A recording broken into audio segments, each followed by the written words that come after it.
हाय मित्रांनो, आज आपण बनवणार आहे वाटाण्यापासून डोसे। इथे आपण 1 वाटी वाटाणा, अर्धा वाटी बेसन, 1 वाटी रवा घेतला आहे।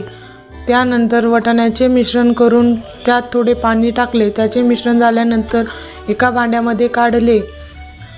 नंतर अर्धा वाटी बेसन, 1 वाटी रवा त्याचे पण आपण इथे पेस्ट करून घेतली आहे।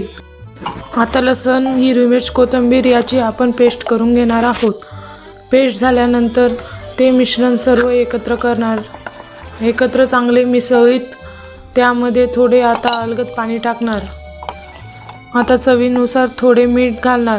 मीठ घातल्यानंतर आपण आता ते मिश्रण 20 मिनिटांपर्यंत ठेवूया।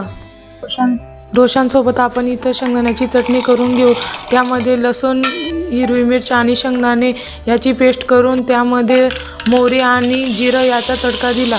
छानपैकी आपली चटणी इथे रेडी झाली आहे। आता आपल्या मिश्रणाला 20 मिनिट झाले आहे, त्यामुळे मी तव्यावरती तेल लावून तव्यावरती थोडे मिश्रण टाकून हलकं हाताने फिरवून घेतले।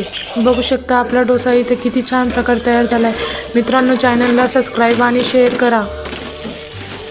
छान प्रकारे आपला डोसा इथे रेडी झालेला आहे, बघू शकता।